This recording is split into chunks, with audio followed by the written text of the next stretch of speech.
Hey there, race fans. It's race day top 5 with me, Frank 5.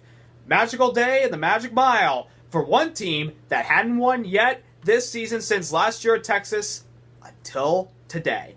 Number 1, Denny Hamlin gets his first win of the season that locks him into the playoffs as he captured the Overtons 301 today at New Hampshire Motor Speedway for Gibbs' first win of the season. And I know a lot of you are probably thinking, about time. I mean, come on. They run the same engines as Martin Truex Jr. and they can't win? Well, they sealed the deal today with a guy that knows how to win here. He's won here twice, and he did it his third time today with his 30th career win.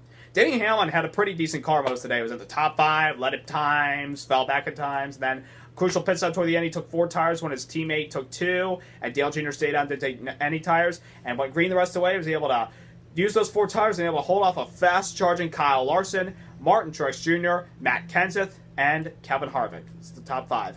Number 2,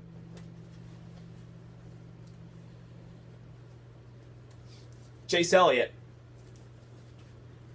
Good car today. We ran well, finished 11th, mostly in the top 10. Couldn't get past Jimmy there towards the end, but it's a good day nonetheless. Better than our finish from the race last year. So, obviously we have to improve better for top 10, but it's still, we gained a lot of points today. So, proud of the effort. Number 3, Martin Truex Jr. was the dominant car all day long. He was leading at the stage, and in stage 1, captured his 14th stage, and fell back a little bit in stage 2, and because he was on different pit strategy at the end of stage 1 because there was a late race caution. And, finished 6th at stage 2 and was able to work his way back to the front and dominate, and then at the last caution, he just wasn't able to get off pit road in time to hold off Denny Hamlin, and he just lost a lot of spots in the restart and came back to finish 3rd. So, nonetheless, a good day for the 78 team. They came in here with a point to prove that they wanted to shut everybody up about how we're the mile-and-a-half kings, and we can win anywhere else. Well, obviously, it didn't happen today, but they had a car that could have done it.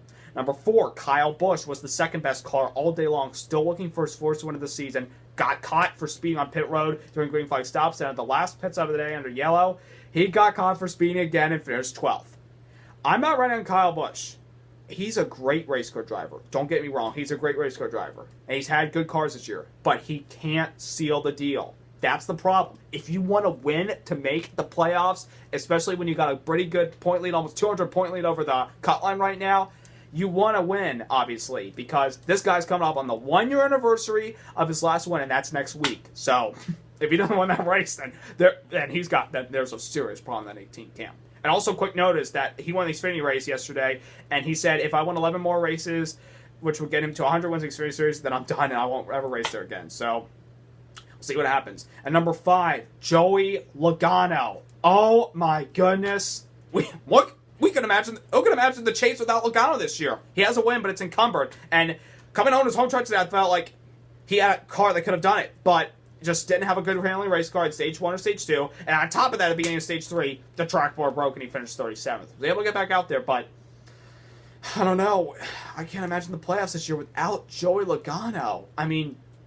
Logano, a guy that should have won the championship. He should have at least 3 championships right now. Could have won it in 2014, could have won it in 2015 if he hadn't got ranked by Kenseth at Martinsville, and he could have won it last year. But I don't know.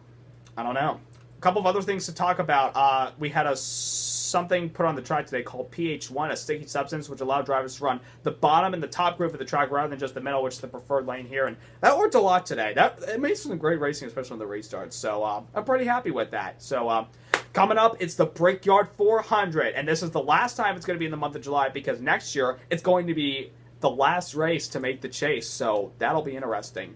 Can Kyle Busch win to finally end the winless streak and end almost a 1-year anniversary of the streak next week? Can Truex win at that track? Can Kyle Larson stop finishing second place most of the time and get another win on a track that's not 2 miles? I don't know. We'll see what happens coming up this weekend in Indianapolis. So don't forget to subscribe. Don't forget to like. Congrats to Denny Hamlin. He's in the playoffs. Gibbs is finally back to victory circle. Can they do it next week with another driver? Tune in on NBCSN to find out. Until then, have a nice week.